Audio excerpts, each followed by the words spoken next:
Historiquement, l'université Cheikh Anta Diop de Dakar est créée le 24 février 1957, inaugurée le 9 décembre 1959 sous le nom de l'université de Dakar, mais rebaptisée en 1987, un an juste après la mort de Cheikh Anta Diop. C'est l'université Cheikh Anta Diop de Dakar.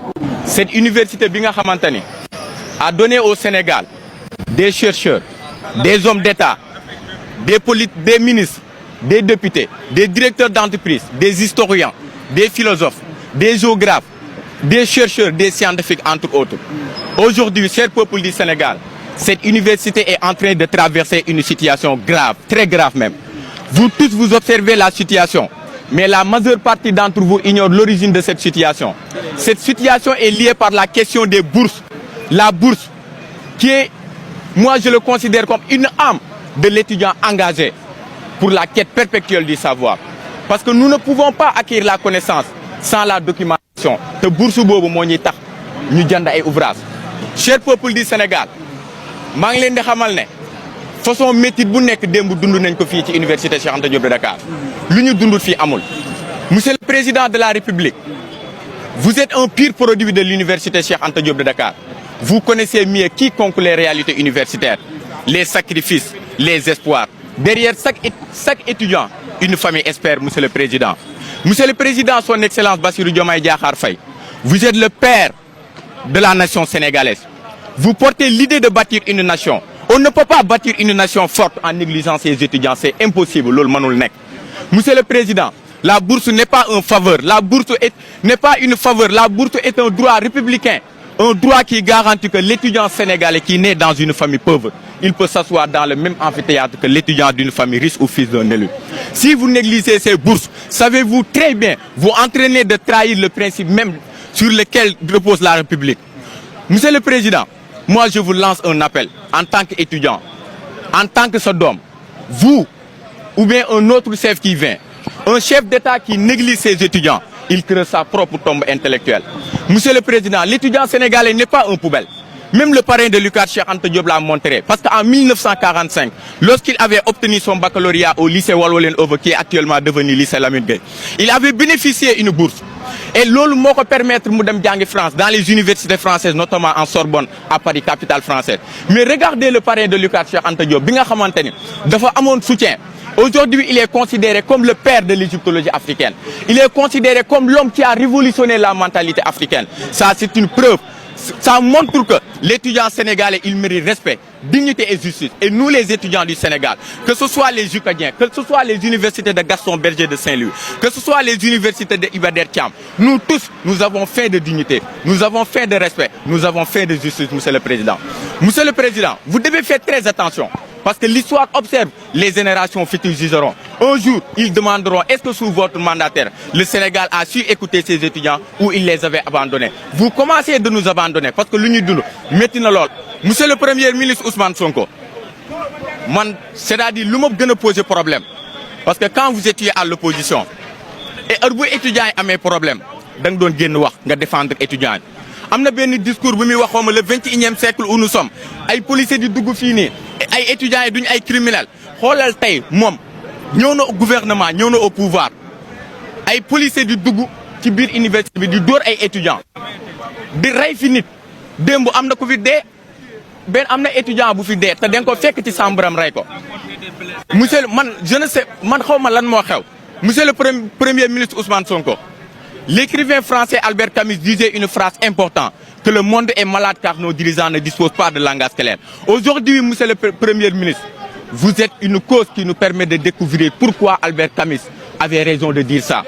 Vous devez savoir une chose, et je vous lance un appel, Monsieur le Premier ministre Ousmane Sonko. Gouverner n'est pas dénoncer éternellement un système. D'où l'eau. Gouverner, c'est prouver, montrer, démontrer qu'on peut faire mieux, Monsieur le Premier ministre. Aujourd'hui, nous les étudiants du Sénégal, nous n'avons pas vu aucun résultat positif sur la question des universités. Parce que depuis votre arrivée, les universités sénégalaises sont devenues des preuves vivantes qu'un discours peut conquérir les peuples, et comme adresse une foule. Mais, et c'est face à la réalité. Quand une université devient un lieu de fin, quand une université devient un champ de bataille, quand un gouvernement décide de laisser ces étudiants pendant 13 mois sans bourse. Il ne s'agit plus de dysfonctionnement. C'est une doctrine dangereuse. Monsieur le Premier ministre, je ne sais même pas le xew. Vous nous avez promis la justice, vous nous libérez l'injustice. Vous nous avez promis la dignité, vous nous libérez l'humiliation et la honte. Vous nous avez promis la compétence, vous nous livrez d'incompétence et d'incohérence. Te Thomas Sankara lu mu waxoon billaay monsieur le ministre dinaa la ko wax man bëgguma dara lu la métti man je suis patriote pur et dur soo xaloon sama xol yow yaa ci nekk mais vous êtes fort en théorie mais nul en pratique monsieur le premier ministre. Parce qu'il y a des promesses qui n'ont pas été tenues.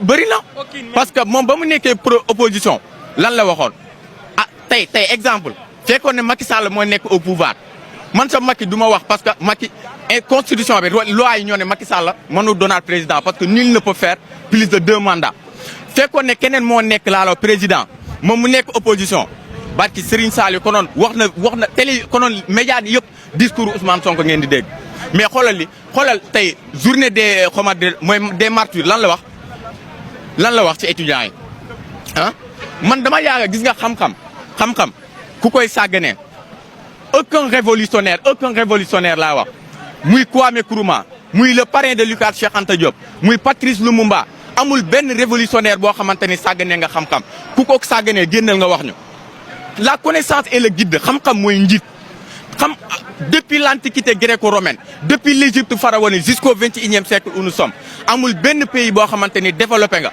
sans c'est-à-dire nga bàyyi xam-xam nga sàgganee xam-xam nga développé amul loolu amul monsieur le premier ministre xam-xam dafa am solo te ñun lu ñuy ñor mooy connaissance dañoo bàyyi suñu papa bàyyi suñu yaay ñëw fii am na étudiants yoo xamante ni ci couloir la ñuy fanaan am na étudiants yoo xamante ni xoolal dañuy yendoo xiif yendoo mar ngir jàng kese te bourse loo gisee ñu koy xeex parce que bourse étudiant mënul jàng sans mu am documentation imagine étudiant boo xamante ni dafay ñaan ticket 100 francs war a jënd ay ouvrage boo xamante ni dafa war a jël 5000 francs 7000 francs kooku su ma amul bourse fan la jëm neen waxante dëgg. tey ban message ngay jégle gis nañ seen frère Abdoulaye Ba moom mu wàññeeku démb gis nañ situation yi c'était tellement de.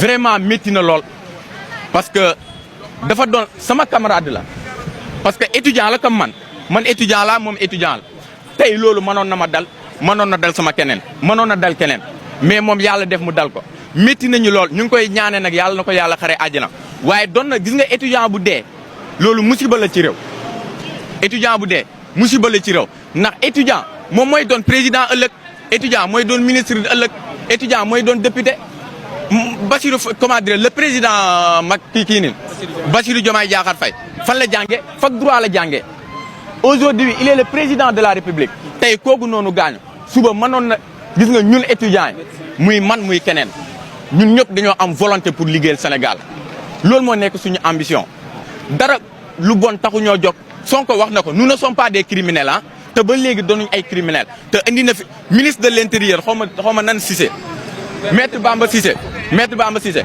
yow droit nga nekk xam nga droit imaginez ay policiers ñëw fii ci biir gis nga nañ waxante dëgg mais université ku fiy dugal policier dee warul la bett parce que su grève commencé ku nekk loo jot sa morom moom ngay sànni policiers yi dañuy sànni ay pierre dañuy lancer ay pierre ay xeer policiers yi dañuy sànni